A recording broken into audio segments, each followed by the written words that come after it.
introducción a la sinodalidad indica la específica forma de vivir y obrar. El modus vivendi et operandi, incluso esto va a repetir mucho.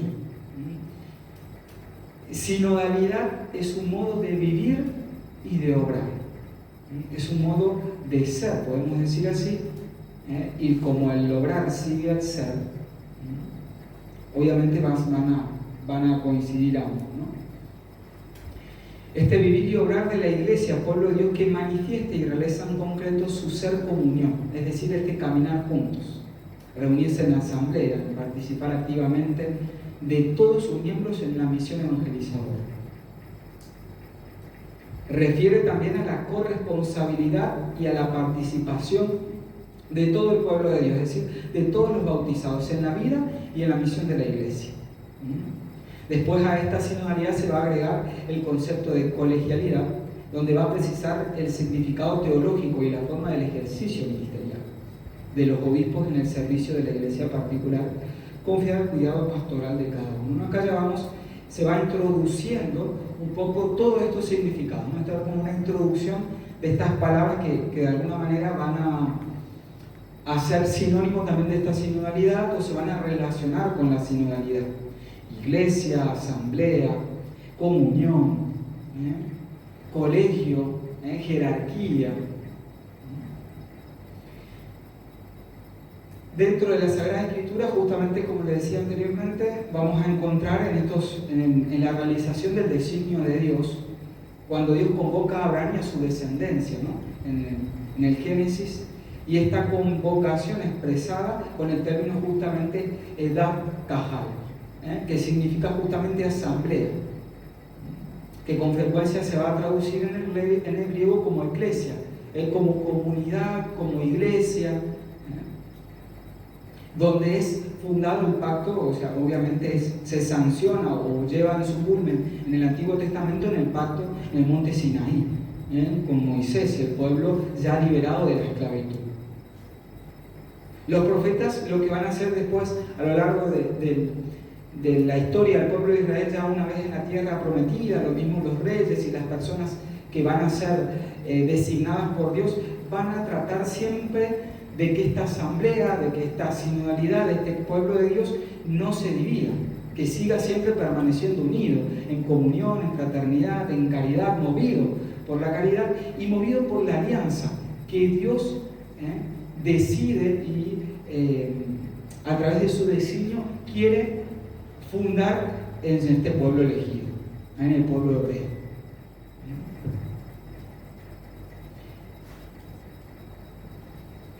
Este Dios realiza la nueva alianza prometida en Jesús de Nazaret, el Mesías del Señor, que con su carisma y su vida y su persona revela que Dios es comunión de amor que con su gracia y misericordia quiere abrazar en la unidad a la humanidad entera. Este designio salvífico que se iba palpando en el pueblo de Israel antes de la venida del Mesías, que por ahí podemos decir así, era solamente para el pueblo de Dios, en Jesús, encarnándose en la humanidad, se vuelve universal. Esta sinodalidad, esta asamblea, esta comunión de Dios con el hombre, ya quiere ser no solo con un pueblo elegido, sino con toda la humanidad. Por eso el designio del Padre se cumple escatológicamente en la Pascua de Jesús, cuando Él da su vida para retomarla nuevamente en la resurrección y participarla como vida filial y fraterna a sus discípulos en la fusión del Espíritu Santo sin medida. La manifestación de esta asamblea, de esta sinodalidad, de este pueblo que camina juntos, en plenitud se va a dar, y sin medida se va a dar en la función del Espíritu Santo sobre los apóstoles.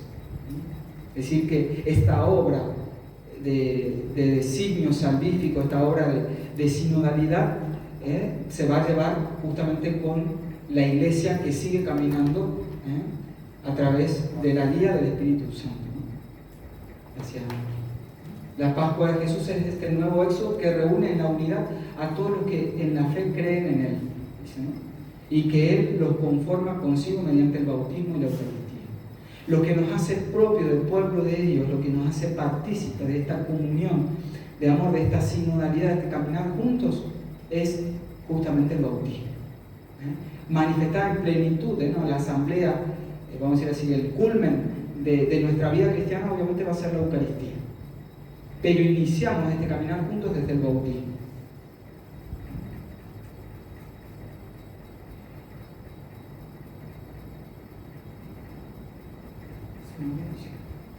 La autoridad, y ahí va a mostrar también esta autoridad del Señor resucitado que se expresa en la Iglesia mediante la pluralidad de los dones espirituales, o los carismas, que el Espíritu otorga en el seno del pueblo de Dios para edificación del único cuerpo de Cristo.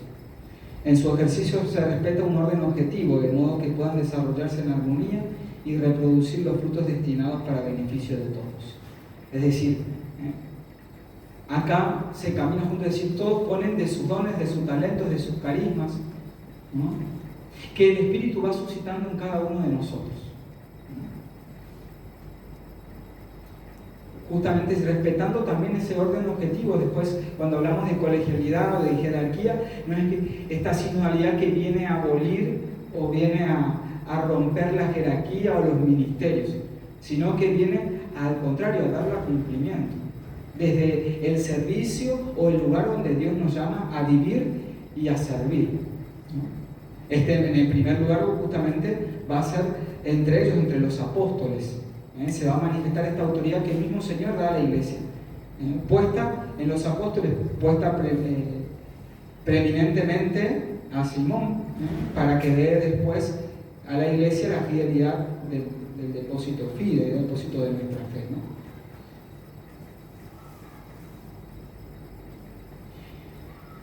Al comienzo del siglo II, este mismo testimonio de los apóstoles va a seguir orando en el testimonio de Ignacio de Antioquía, que también va a decir, ¿no?, que se reconoce como expresiones de la única iglesia, las diversas iglesias locales, ¿no?, que a través de la carta va diciendo, ¿no?, que la comunidad de Efeso afirma que todos sus miembros son sinodoi, dice, ¿no?, es decir, son compañeros de viaje, son parte de este camino, en virtud de la dignidad bautismal y de la amistad con Cristo. Destaca además el orden divino que compagina a la Iglesia llamada a entonar las alabanzas desde la unidad a Dios Padre en Cristo Jesús, el colegio de los presbíteros, el consejo del obispo, de todos los miembros de la comunidad, y cada uno por su parte están llamados a edificar, están llamados a servir desde el lugar de donde son llamados y del modo que Dios quiere que sirvan. Por eso la comunión eclesial se produce y se manifiesta en la asamblea, que es en la Eucaristía, presidida por el obispo, alimentado por la conciencia y la esperanza de que al final de la historia Dios nos reunirá a todos en su reino.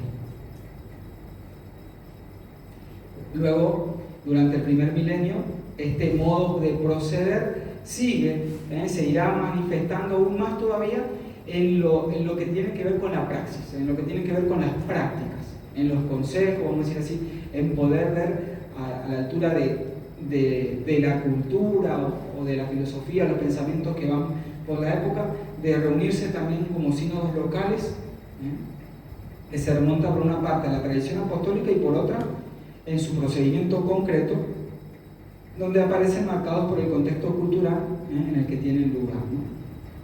Acerca de esta participación, en el caso del sínodo de una iglesia local, en línea de principio participa la comunidad entera con todos sus componentes, atendiendo también a los respectivos roles. Nunca se pierde el lugar que Dios nos invita, desde el lugar que Dios nos invita a servir. No es que todos somos iguales, de alguna manera, en el servicio, en el rol, sino que cada uno pone de su carisma, pone de su don, pero sin invadir, podemos decir así, o sin violentar el rol del otro, respetando el lugar y el servicio del otro también. Por más de que todos somos llamados y somos identificados desde el bautismo como todos participamos de ese mismo sacerdocio real, ¿no?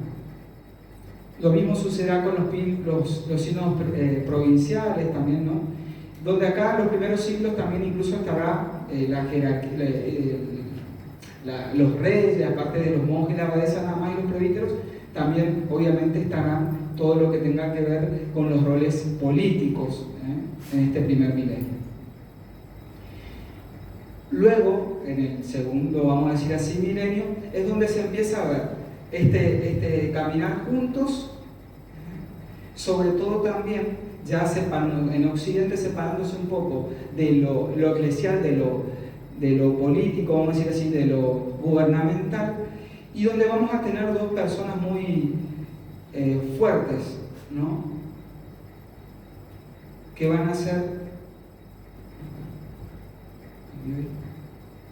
Sí, en el caso de San Carlos Borromeo, arzobispo de Milán, en el caso de Europa, y en el caso de América Latina, un gran precursor de estos sínodos, de concilios también, vamos a decir así, provinciales y diocesanos, que es Santo Toribio Mogrovejo.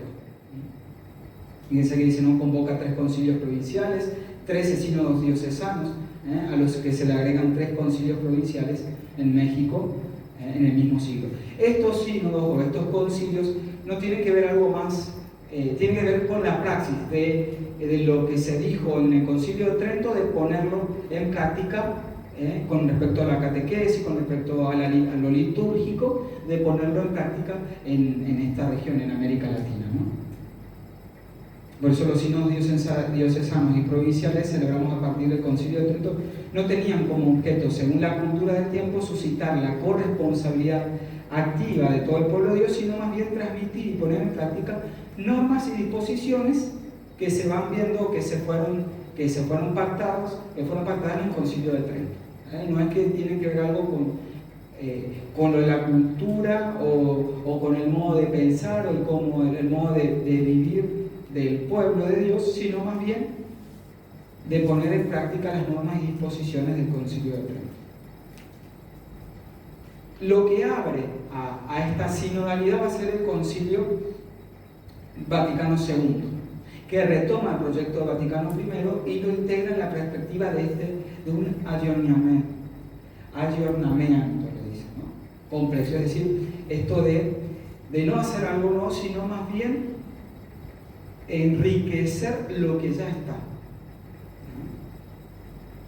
justamente asumiendo los avances que habían ido madurando en los decenios precedentes y componiéndolos en una rica síntesis a la luz de la tradición, ¿no? Por eso ahí tanto Lumen Gentium como Gaudium et Spes van a dar inicio o van a entrar en el tema también cultural, político, mundial también, en torno a lo social también. Ya no solo va a ser algo normativo o que tenga que ver solamente con la liturgia o el modo de celebrar, sino que tiene que ver también con el modo de vivir el pueblo de Dios,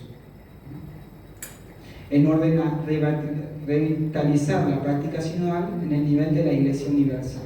San Pablo VI va a decir, no instituye el sínodo de los obispos, se trata de un consejo estable de obispos para la Iglesia Universal, sujeta directa e inmediatamente a la autoridad del Papa, al que le corresponde por su misma naturaleza la tarea de informar y aconsejar, y que podrá gozar también del poder deliberativo cuando se lo conceda el Romano Pontífice, dice, ¿no? Esta institución tiene el objetivo de seguir aportando al pueblo de Dios los beneficios de la comunión vivida durante el concilio, ¿no? Es decir, este colegio, ¿no? Como decía hoy, la jerarquía o la colegialidad de los obispos, lo que hacen es aportar, vamos a decir así, no solo en lo doctrinal, sino en la vivencia de las iglesias particulares en las diferentes partes del mundo, de cómo se llama a vivir en comunión, en fraternidad, en este caminar juntos. No se trata solamente, vamos a decir así, del que es la cabeza o del que es nuestro pastor nomás, y ellos saben y ellos son los que trabajan, sino de todo el pueblo de Dios que manifiesta y debe manifestar también su manera de vivir, de vivir la fe y de caminar juntos como iglesia.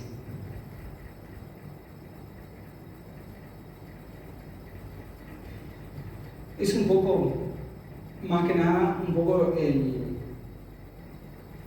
el desarrollo histórico, eclesial, de lo que la palabra sínodo fue dando a lo largo de los tiempos, de lo que se fue más bien hablando, o el modo de de ejercer esta sinodalidad, este caminar juntos.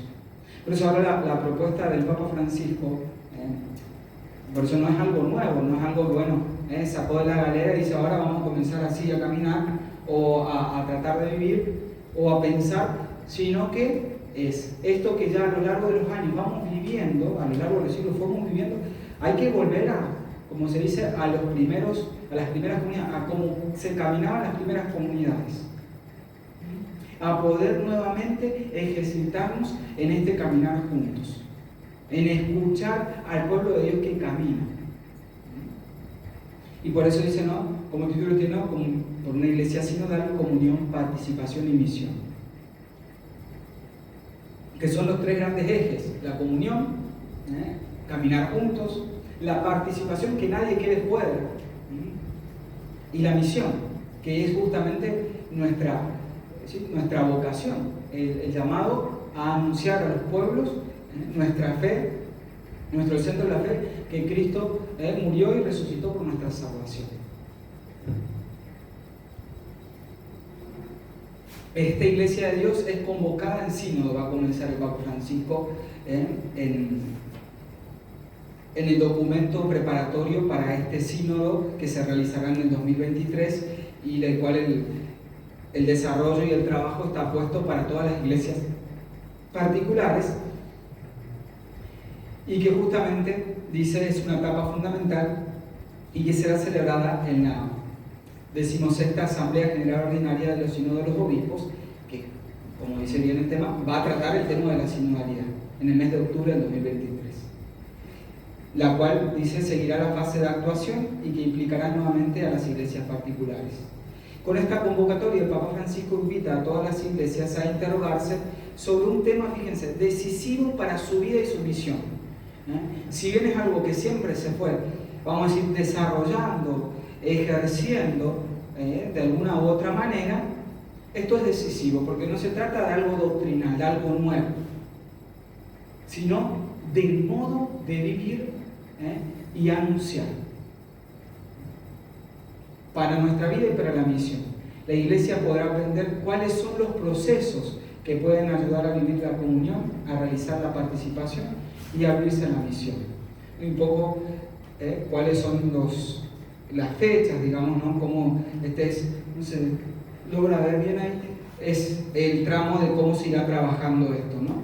Primero con el documento preparatorio, luego con este tiempo de escucha que es para las iglesias particulares, de realizar una síntesis de cómo vivimos como iglesia particular, para después realizar una síntesis nacional que se envía a Roma, el primer instrumento de labor y el primer instrumento de trabajo, que después vuelve para una previa corrección y luego tiene ese instrumento de trabajo ya una composición final, que es la que los obispos en el sínodo en el año 2023 por la cual a trabajar, para después obviamente realizar una conclusión final, ¿no? Que está vista o prevista ese documento final en Roma para octubre del 2023. Esto algo sí, no sé si se acuerdan, se fue trabajando también con el tema de los jóvenes, no sé si algunas participaron o pudieron ver material que se enviaba también así como preguntas, respuestas de cómo vivía la juventud en la iglesia, en las comunidades particulares. De la misma manera, pero ahora hablando de esta sinodalidad, de cómo caminamos juntos. Y los principios que manifiestan esta sinodalidad como forma, como estilo y como estructura de la iglesia, va a decir, ¿no? Primero, una memoria agradecida de las estructuras y de las demás fuentes que a lo largo de la historia se fue desarrollando.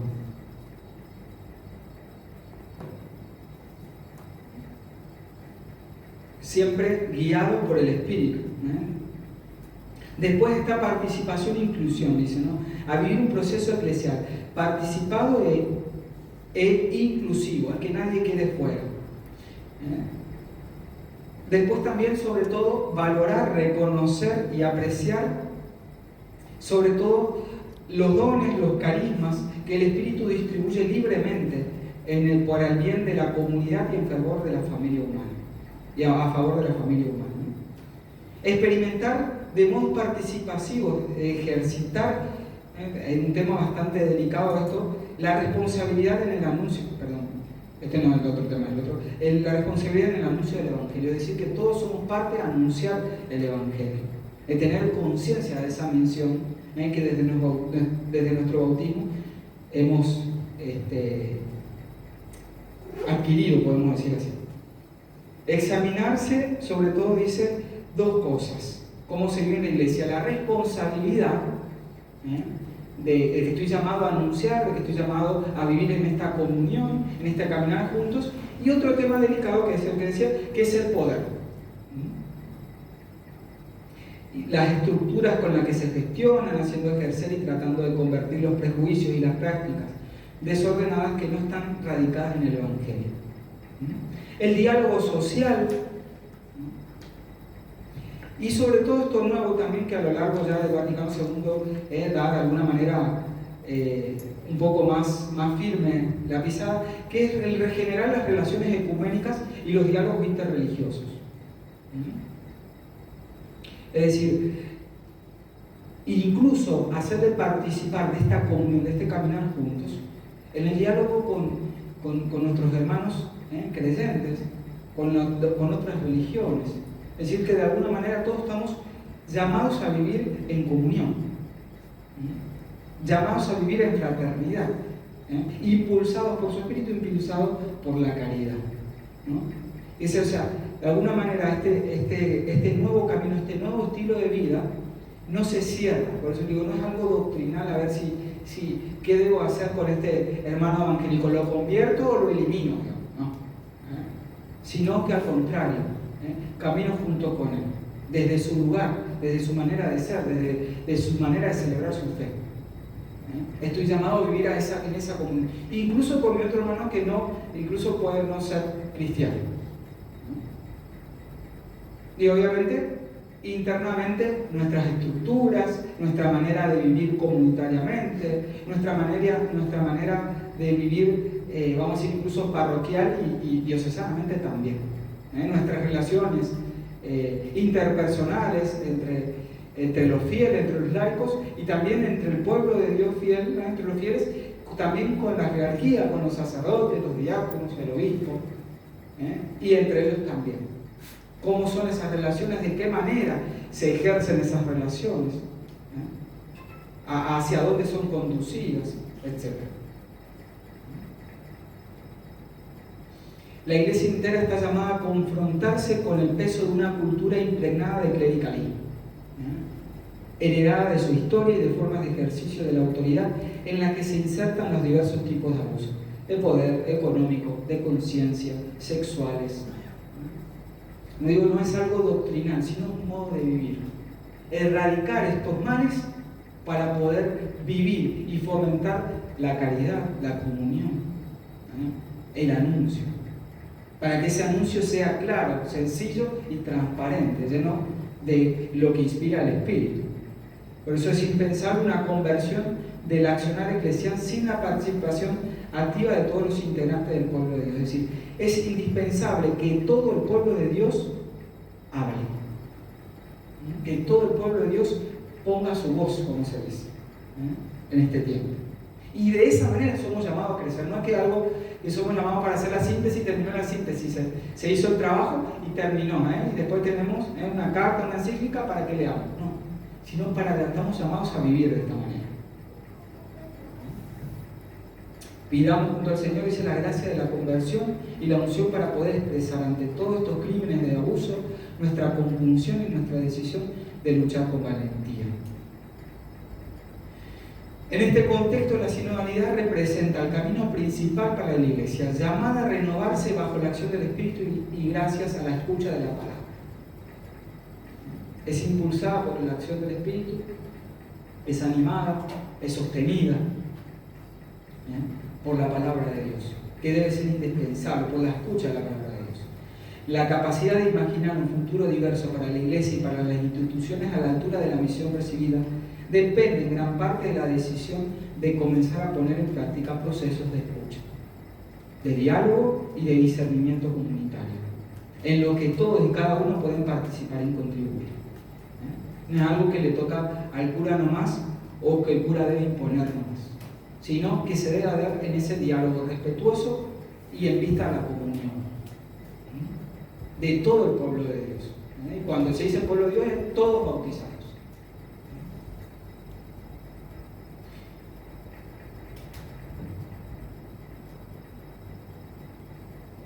La sinodalidad indica, ¿no?, la específica forma de vivir, ¿no?, lo que les decía al principio. Este modo de vivir y de operar, de obrar de la Iglesia al pueblo de Dios que manifiesta y realiza en concreto su ser comunión en el caminar juntos, en el reunirse en la asamblea, en el participar activamente todos sus miembros en su misión evangelizadora. Es estos tres pilares: la comunión, el reunirnos en la asamblea, la Eucaristía, y el poder llamar y ser, vamos a ser así, anunciadores en la misión, anunciadores del Evangelio. Eso debe ser nuestra forma de vivir y de obrar. No, por lo tanto, todos los bautizados, al participar de la función sacerdotal, profética y real de Cristo en el ejercicio de la multiforme y ordenada riqueza de sus carismas, de su vocación y de sus ministerios, todos somos partícipes de esta misión. Todos los bautizados somos sujetos activos de evangelización. De alguna manera, todos debemos de tomar la posta, como se dice. Todos somos protagonistas. No es que por ser cura o por ser ministro o por lo que sea, tiene mayor voto o mayor voz, digamos. No, todos por igual. Llamados a todos a levantar la voz, por decir así. A levantar la voz no es como una idea de revolución, digamos, ¿no?, sino a llamarnos a decir lo que pensamos, a ver la mejor manera de caminar juntos, la mejor manera de reunirnos en la Eucaristía, en la asamblea, la mejor manera de evangelizar. Es decir, la mejor manera de testimoniar este amor, esta caridad que nos impulsa, por la cual somos impulsados por el Espíritu Santo, ¿no?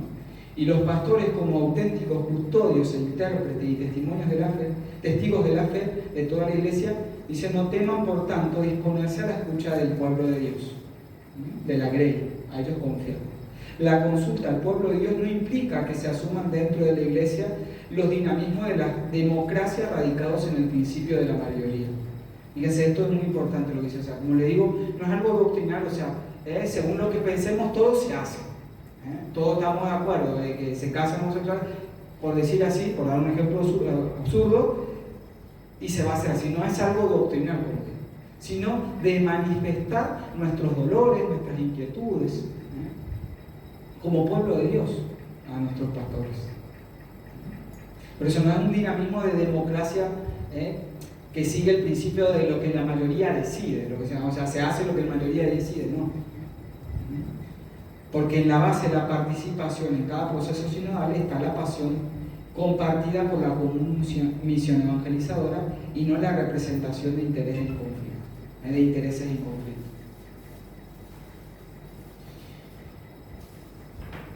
Terminando, dice: en otras palabras, se trata de un proceso eclesial que no puede realizarse sino en el seno de una comunidad jerárquicamente estructurada. Muchas veces estamos, sobre todo en esta cultura de hoy, la jerarquía, o decir jerarquía, patriarcado, matriarcado, lo que sea, siempre es como una palabra negativa, que está mal, que no sirve, que es caduca, lo que sea. No es así. La jerarquía da un orden objetivo al modo de servir del pueblo de Dios, ¿no? ¿Para qué? Para, de alguna manera, si no hay un orden objetivo, como solemos decir, como es chabacanamente, todos vamos a ser caciques.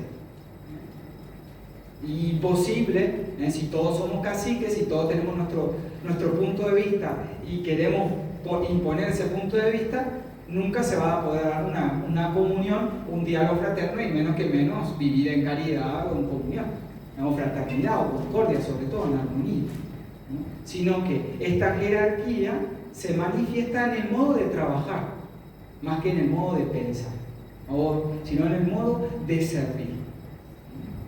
pero el modo de escucha, el modo de hablar es para todos igual. Y por último, estas preguntas que invita a hacer el Papa Francisco, o más bien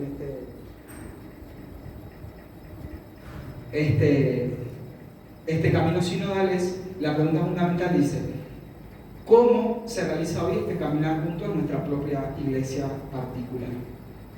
¿Cómo se realiza hoy este caminar junto a nuestra propia iglesia particular, ya sea diocesana, ya sea nuestra parroquia, nuestra comunidad de donde venimos? ¿Y qué paso nos invita a dar el Espíritu para crecer en este caminar juntos?